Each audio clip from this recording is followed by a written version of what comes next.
वहाँ पे 1.5 घंटा, वो जिंदा था तब तक कोई नहीं आया वहाँ पे। अगर कोई हेल्प होती, आर्मी होती तो मेरे को बच सकता था। फिलहाल बड़ा खुलासा एक वीडियो आपको दिखाना चाहेंगे जो वहां से ही आया है।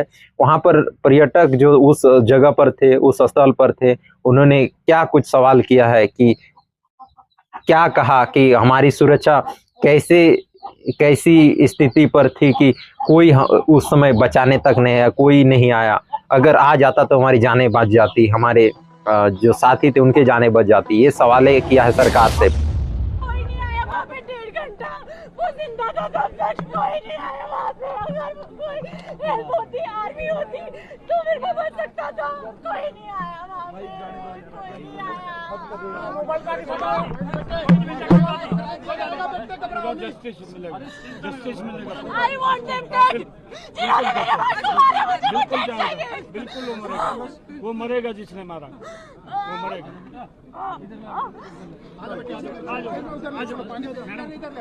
तो हम साथ में मैडम, ये जो भहीद साहब है प्रेसिडेंट, आप टेंशन मत लो, मेरे बेटे का बच्चा लो। हम बचा देगा, कोई बात नहीं। बेहतर अरे नहीं हम लोग, अरे हम लोग फौज हैं, हम लोग बैठो हम लोग फौज हैं, बैठो चलो। बच्चे को अरे हम लोग फौजी हैं, कुछ नहीं करेंगे।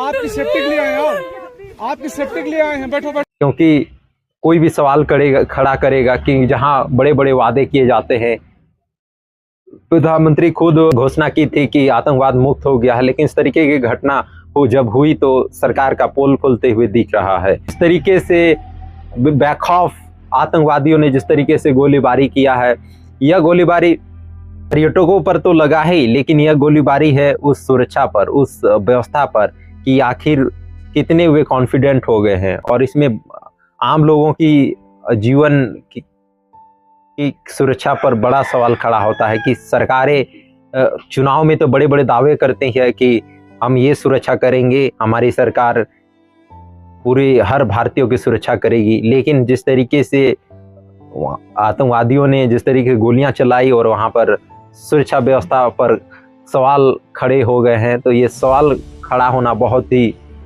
वाजिब है। अमरनाथ यात्रा भी शुरू होने वाली है, मई से शुरू होने वाली है। पंजीयन 13 अप्रैल से रजिस्ट्रेशन शुरू हो गया है अमरनाथ यात्रा का, लेकिन इसी बीच इस तरीके का हमला करना, आतंकवादियों ने एक डर का माहौल पैदा करने का कोशिश किया है। लेकिन रहा सवाल मुंह तोड़ जवाब देने का। आतंकवादियों ने जिस तरीके का हमला किया, उसी तरह उनके ऊपर भी हमला करने की, उनको मुंह तोड़ जवाब देने की आवश्यकता है, ताकि लोगों को भारतीय सेना पर और देश की सरकार पर विश्वास बढ़े। जोहार, आप देख रहे ट्राइबल न्यूज भारत, मैं हूं अक्षय बोक्ता। हम लोग चर्चा करने वाले हैं जम्मू कश्मीर के पहलगाम के अनंतनाग जिले में हुए आतंकवादी हमले की। हम लोग पहले तो इसकी कड़ी निंदा करते हैं, और निंदा करते हैं कि धर्म पूछकर मारने वाले लोगों की आखिर कैसे इंसानियत जो है, खासतौर पे कहा जाता है आतंकवादियों की कोई धर्म नहीं होती है, लेकिन जिस तरीके का जो हमला हुआ है उसमें धर्म पूछकर मारा गया है। यानी कह सकते हैं आतंकवादियों को क्या धर्म होती है, ऐसे सवाल उठते हैं। लेकिन फिलहाल इस पर नहीं जाएंगे। एक लंबी लोग अपने सुरक्षा पर सवाल कर रहे हैं, लोग उस व्यवस्था पर सवाल कर रहे हैं कि आखिर एक छोटे से पार्क में एक सिक्योरिटी गार्ड रहता है, लेकिन वैसे क्षेत्र जो कहीं ना कहीं पूरे भारत का मिनी स्विट्जरलैंड कहा जाता था, जो वहाँ पर बड़ी संख्या में पर्यटक आते थे और जो पूरे देश का एक स्वर्ग कहा जाता था, उस स्वर्ग की सुरक्षा में आखिर वहाँ पर पुलिस प्रशासन या जम्मू कश्मीर का पुलिस प्रशासन क्यों नहीं थी? वहाँ पर वो आर्मी के जो जवान थे वो क्यों नहीं थे? और सीआरपीएफ के जवान क्यों नहीं थे? इस तरीके के तमाम सवाल खड़े होते हैं कि आखिर वहाँ पे सुरक्षा व्यवस्था क्यों हटाई गई। ऐसे सवाल खड़ा होते हैं। सवाल जब खड़ा होता है तब सीधा सवाल आता है सरकारों पर। सरकारें जो बड़े बड़े दावे कर रही थी, खासतौर पे केंद्र में नरेंद्र मोदी की सरकार है, वे दावे कर रही थी कि वहाँ पर अनुच्छेद 370 हटाने के बाद वहाँ पर आतंकवाद मुक्त हो गया है, आप रह सकते हैं, आप घूम सकते हैं, बेफिक्र होकर घूम सकते हैं। लेकिन इतना कॉन्फिडेंट सरकार कैसे रह गई, वहाँ पे सुरक्षा देने में नाकाम कैसे रह गई, कैसे वहाँ पे घटना घटी। तो इन्हीं चीज़ों का हम लोग जिक्र करने वाले हैं, क्योंकि जिस तरीके से वहाँ पर करीब कहा जाता है 30 मिनट 35 मिनट तक गोलीबारी हुई। उस गोलीबारी में ऐसी गोलीबारी हुई कि वहाँ पर आम लोग सोच में पड़ गए कि आखिर इतनी देर कोई आ क्यों नहीं रहा है, पुलिस प्रशासन उनकी सुरक्षा देने में नाकाम कैसे रह गई। ये सवाल घटना घटने के बाद लगातार वहाँ के जो पर्यटक आए थे वे पूछ रहे थे, सरकार से पूछ रहे थे, वहाँ से प्रशासन से पूछ रहे थे, आखिर हमारी सुरक्षा क्यों नहीं की गई। हम पहले अगर सुरक्षा होती तो कहीं न कहीं कई लोगों की जान बच जाती। फिलहाल 28 लोगों की, वहाँ 28 पर्यटकों की, खासतौर पर 28 भारतीयों की नृशंस हत्या कर दी गई। गोलियां पूरे धर्म पूछ करके, कई सवाल करके अंत में गोलियां मारी जा रही थी, लेकिन वहां पर एक भी सुरक्षा सैन्यकर्मी नहीं दिखाई दिया। सुरक्षा व्यवस्था वहां पे बिल्कुल नदारद हुई और कहीं ना कहीं एक बड़ा सुरक्षा पर सवाल खड़ा होता है। जहां यहाँ के IB हो, इंटेलिजेंस ब्यूरो हो, रॉ हो और तमाम सुरक्षा एजेंसियां यहाँ के आंतरिक और बाहरी सुरक्षा दोनों ही, आंतरिक और बाहरी हस्तक्षेप, अतिक्रमण, आंतरिक और बाहरी आक्रमणों से बचाने का काम करती है। लेकिन उस दिन किसी भी तरीके का सुरक्षा व्यवस्था पर सवाल उठने शुरू हो गए हैं। सवाल शुरू होते हैं कि आखिर जब ये भी सवाल ट्विटर में उठाया जा रहा है कि जब चुनाव आती है उसी समय ऐसी हत्याएं क्यों होती है, फिर वहाँ सुरक्षा व्यवस्था किन कारणों के कारण हटाई गई थी।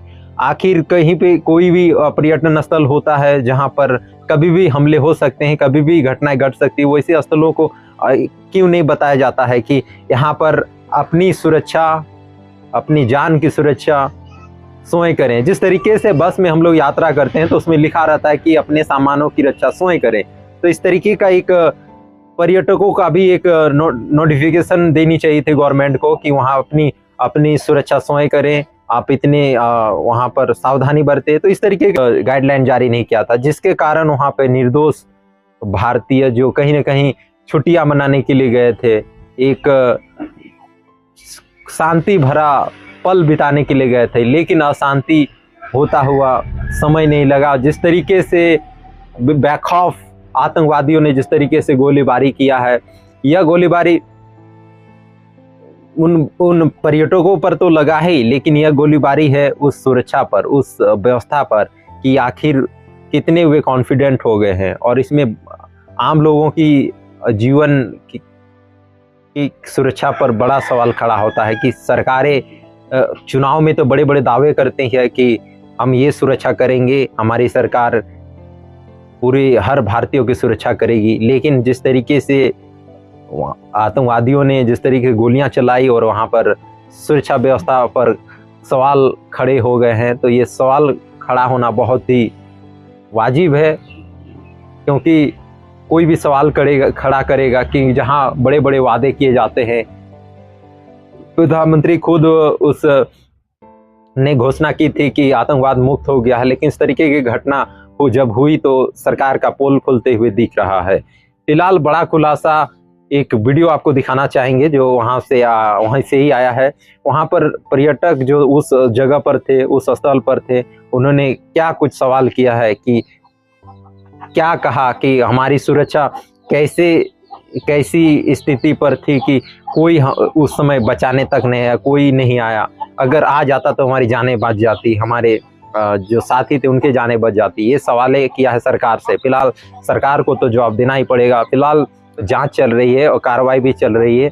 हम भी आशा और उम्मीद करते हैं कि जो दोषी आतंकवादी है, चाहे वो कहीं भी बैठा हो, कहीं भी हो, उन्हें जिस तरीके से घटना को अंजाम दिया गया, ठीक उसी तरह हमारी जो भारतीय सेना है उन आतंकवादियों पर कार्रवाई करे, जो ताकि कभी इस तरीके की घटना पुनरावृत्ति न हो।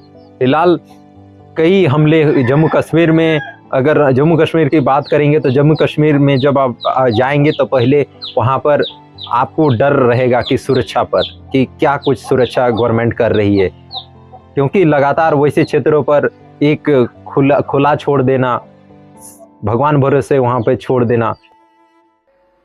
जब से जम्मू कश्मीर से 370 हटा,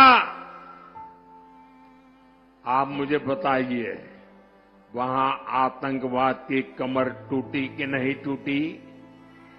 एक और सरकार अनुच्छेद 370 हटाने के बाद सरकार ने आश्वस्त किया था कि ये सुरक्षित जगह है, जम्मू कश्मीर में आप बेखौफ आप घूम सकते हैं, पर्यटन स्थलों का आप पर्यटन स्थलों में एंजॉय कर सकते हैं, घूम सकते हैं, फिर सकते हैं, शांति से आप छुट्टियां मना सकते हैं। इसी को कहीं ना कहीं जो लश्कर-ए-तैयबा का जो आतंकवादी संगठन है, जो बैन किया हुआ संगठन है, लश्कर-ए-तैयबा के संगठन इस मौके की तलाश में थे कि कब वे अशांति फैलाएं और उस भ्रम को तोड़ें जिस भ्रम को केंद्र सरकार स्थापित करने जा रही थी कि वहां पर आतंकवाद मुक्त हो गया है। इसलिए क्योंकि आतंकवादी का काम ही होता है अशांति फैलाना, आतंकवादी का काम ही होता है जान माल का क्षति पहुंचा करके एक खौफ पैदा करना, और कहीं ना कहीं उन्होंने फिर से खौफ पैदा करने की कोशिश की। जिस तरीके से 2019 में पुलवामा अटैक के बाद यह दूसरा सबसे बड़ा आतंकवादी हमला माना जा रहा है, क्योंकि जिस तरीके से पुलवामा हमले में बड़े बम विस्फोट भर के एक पिकअप वैन में लाद करके जिस तरीके से सुरक्षा कर्मियों पर हमला किया गया था बीच रास्ते में और एक अशांति फैलाने की कोशिश की गई थी, उसी तरह इस हमले को भी करके जम्मू कश्मीर जो अनुच्छेद 370 हटने के बाद एक अमन शांति से वहाँ पे एक लोग वहाँ पर घूम रहे थे, पर्यटन स्थलों में जा रहे थे, और ख़ासतौर पे बाइसरन घाटी जो मिनी स्विट्जरलैंड कहा जाता है, यानी वहाँ पर छुट्टियां मनाने के लिए लाखों की संख्या में पर्यटक पहुँचते हैं। लेकिन जिस तरीके से यही सब देखते हुए कि पर्यटक इतनी बड़ी संख्या में आ रहे हैं और कहीं ना कहीं पाकिस्तान जो है जम्मू कश्मीर के इस पहलगाम जैसे क्षेत्रों को अपना हिस्सा मानता है, और इसलिए वे एक डराने के लिए, एक डर का माहौल बनाने के लिए इस तरीके का घटना को अंजाम दिया है। फिलहाल घटना के अंजाम के बाद आतंकवादियों ने जिस तरीके का हमला किया है उनका स्केच जारी कर दिया गया, उनको चिन्हित कर लिया गया है कि किन आतंकवादियों के द्वारा मारा गया है। फिलहाल आतंकवादियों का 6 आतंकवादियों की पुष्टि कर ली गई है कि वे 6 आतंकवादी थे, जिसमें 2 पाकिस्तान के थे और 2 स्थानीय थे और 2 कहाँ के थे ये पता नहीं चल पाया, उसकी भी जांच चल रही है। फिलहाल कार्रवाई शुरू की जा चुकी है। भारत ने जितने भी सुविधाएं हैं पाकिस्तान को दी जाने वाली सुविधाओं को बंद कर दिया है, और जितने भी वीज़ा पाकिस्तान के नागरिक जो भारत में रह रहे थे उनके वीज़ा को रद्द करने का ऐलान किया है।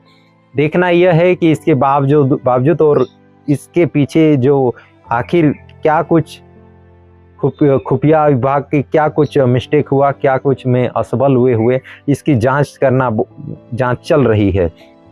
लेकिन जिस तरीके से वहाँ के कश्मीर के नागरिकों की भी जिस तरीके से जम्मू कश्मीर के ही 2 नागरिकों की हत्या कर दी गई है और 2 विदेशी नागरिक भी मारे गए हैं, और बाकी जो पर्यटक थे वे कोई बिहार के थे, कोई कोलकाता के, कोई उत्तर प्रदेश के, इस तरीके के कई अफसर भी शामिल थे। उनकी हत्याएं बहुत बेरहमी से की गई है, उनका धर्म पूछ करके किया गया है।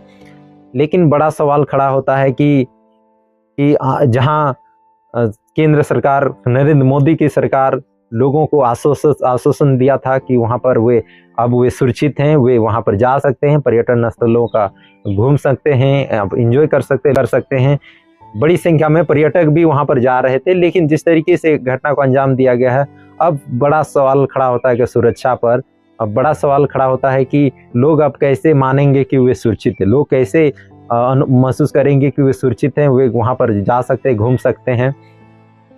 और कहीं ना कहीं जो आतंकवादियों ने जिस मंशा के साथ हमला किया है वे अपने आप को जीत महसूस कर रहे हैं, क्योंकि वे तो चाह रहे थे कि इस तरह एक माहौल पैदा करें जो वहाँ पर जो पर्यटक कोई भी आए जम्मू कश्मीर में वे डरे, और कहीं ना कहीं वे डराने के लिए ऐसी घटना को अंजाम दिया है। लेकिन भारतीय सेना कमान संभाल लिया है, सीआरपीएफ की टीम, इंटेलिजेंस ब्यूरो की टीम, रॉ की टीम अब एक्टिव मोड में दिखाई पड़ रही है, जो घटना को अंजाम दिया गया है उसका बतौर जम्मू कश्मीर पुलिस हो या CID हो, तमाम प्रशासन की टीम एक्टिव हो गई है। लेकिन बड़ा सवाल खड़ा होता है, ये एक्टिव पहले ही एक्टिव हो जाते थे, इन जो निर्दोष पर्यटक जो थे वो मारे नहीं जाते। तो इस तरीके से कहा जाए तो कहीं ना कहीं एक बहुत ही जो अटैक हुआ है, ये अटैक पर बड़ा सवाल खड़ा होता है कि आखिर सुरक्षा व्यवस्था पहले क्यों नहीं टाइट की गई थी। जहां एक छोटे से लोग, जहां पर छोटे बड़े कार्यक्रम होते हैं, जहां पर्यटन आते हैं, खासतौर पर विदेशी पर्यटक आते हैं, उनकी सुरक्षा के लिए विशेष वहां पर पुलिस फोर्स तैनात रहती है उनकी सुरक्षा के लिए। लेकिन वहां पर इस तरीके का लोगों को कैसे छोड़ दिया गया था, कैसे पर्यटकों को वहां पर खुला छोड़ दिया गया था कि वहां पर वे दिन दहाड़े आतंकवादी गोलियां चलाते रहे, वे उन्हें मारते रहे। लेकिन वहां पर पुलिस प्रशासन और नहीं वहां पर जम्मू कश्मीर की पुलिस हो या फिर CID हो, IB हो, RAW हो, वहां पर तमाम खुफिया विभाग फेल नजर आई। फिलहाल घटना हो चुकी है, लेकिन इससे एक सीख लेने की आवश्यकता है कि आम लोगों की सुरक्षा इस तरह आप नहीं छोड़ सकते हैं, उनको आप सुरक्षा देकर ही आप छोड़ सकते हैं। फिलहाल कई बातें सामने आ रही है, कई लोग सवाल भी कर रहे हैं आखिर चुनाव के समय ही ये हमले क्यों होते हैं।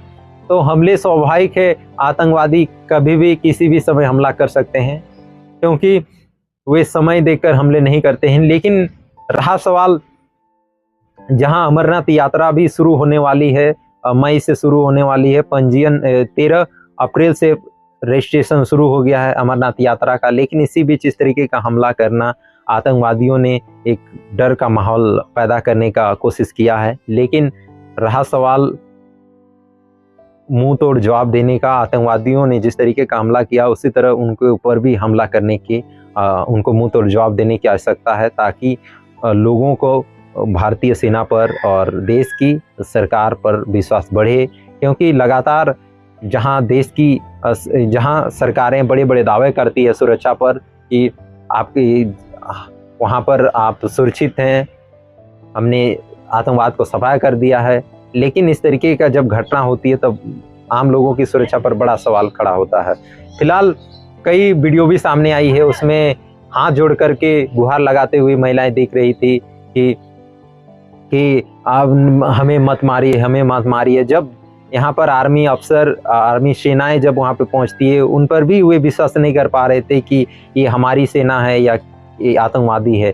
तो इस तरीके का कहीं ना कहीं लोग डर की स्थिति से गुजरे हैं, और इसको बहुत जल्द सरकार को भी चाहिए और सेना को भी चाहिए कि एक लोगों को सुरक्षा दे, ताकि इस तरीके की घटना दोबारा न हो और लोगों के बीच जो विश्वास है वो सेना के प्रति वे खुद को और सुरक्षित महसूस कर पाएँ, ऐसा विश्वास स्थापित करने की आवश्यकता है। फिलहाल जांचें चल रही है, आतंकवादियों का फोटो जारी कर दिया गया है, आप डिस्प्ले के माध्यम भी देख सकते हैं। उन आतंकवादियों को आप चिन्हित करके उनको उसी तरह के मुंह तोड़ जवाब देने की आवश्यकता है। फिलहाल जुड़े रहिए, खास अपडेट्स के लिए। कार्रवाई होना शुरू हो गया है, जांच चल रही है, वहां पर पूरा सील कर दिया गया है और पूरा इन्वेस्टिगेशन जारी है। फिलहाल के लिए जुड़े रहिए, लेकिन सवाल है तो सुरक्षा पर, सवाल है आम लोगों की सुरक्षा पर कि कैसे इस तरीके का घटना हो गई, ऐसी घटनाएं दोबारा ना हो। फिलहाल के लिए जुड़े रहिए। मैं हूं अक्षय भोक्ता। फिलहाल के लिए धन्यवाद, जोहार।